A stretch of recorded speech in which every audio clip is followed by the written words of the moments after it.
สวยนะครับนี่ครับโอ้โหสวยๆเจ๋วๆครับ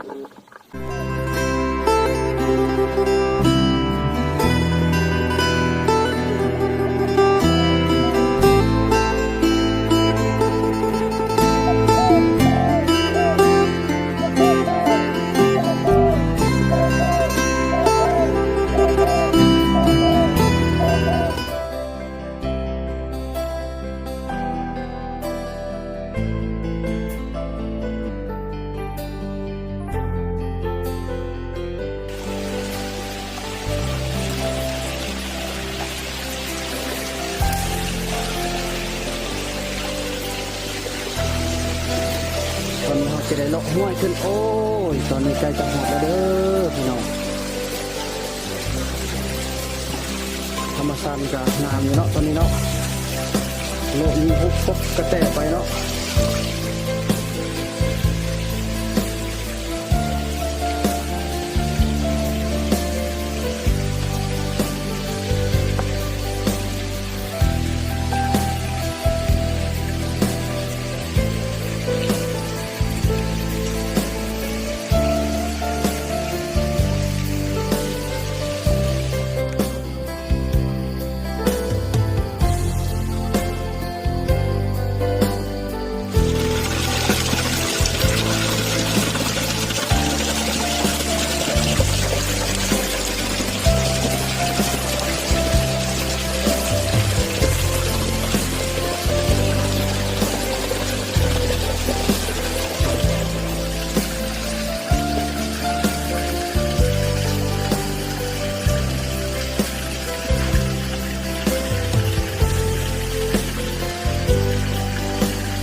นี่ครับนี่คือผลไม้ที่กำลังสุกนะครับ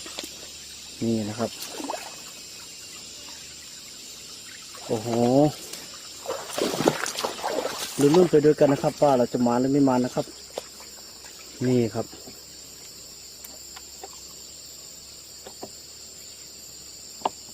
ลุ้นๆไปด้วยกันนะครับ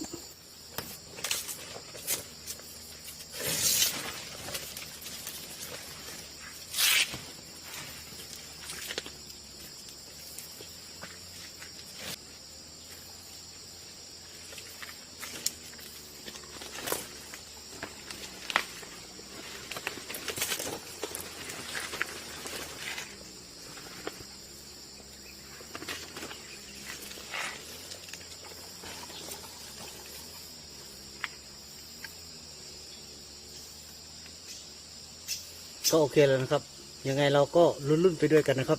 ไปเลย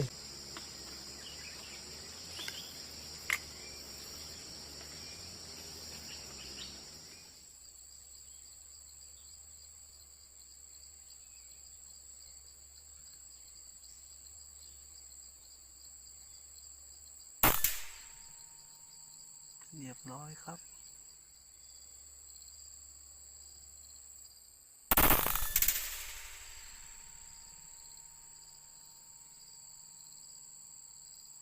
เรียบร้อยครับ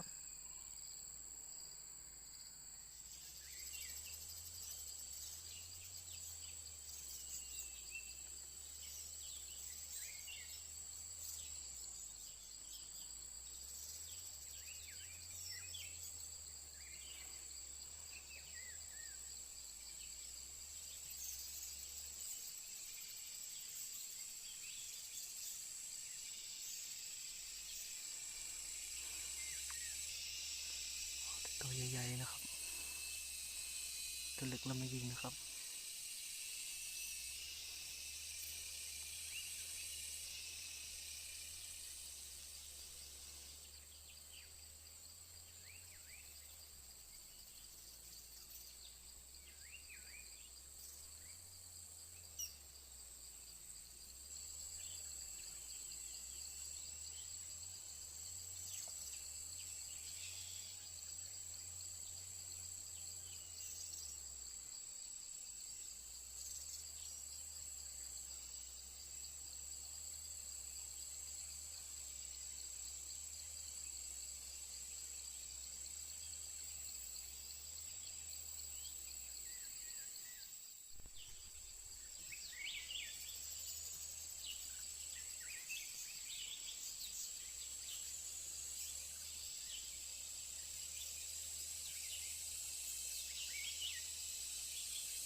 เยอะจังเลยครับ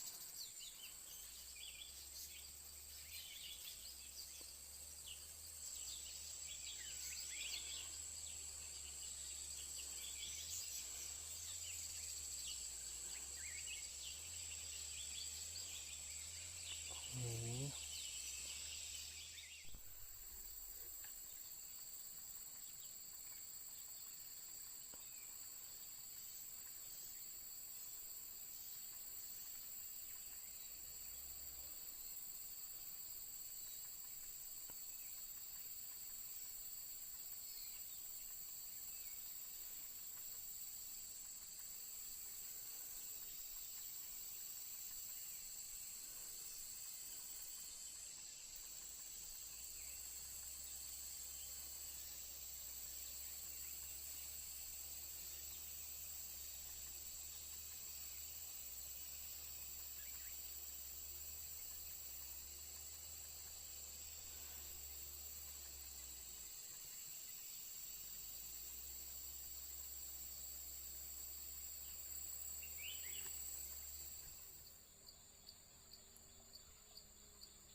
เรียบร้อยครับ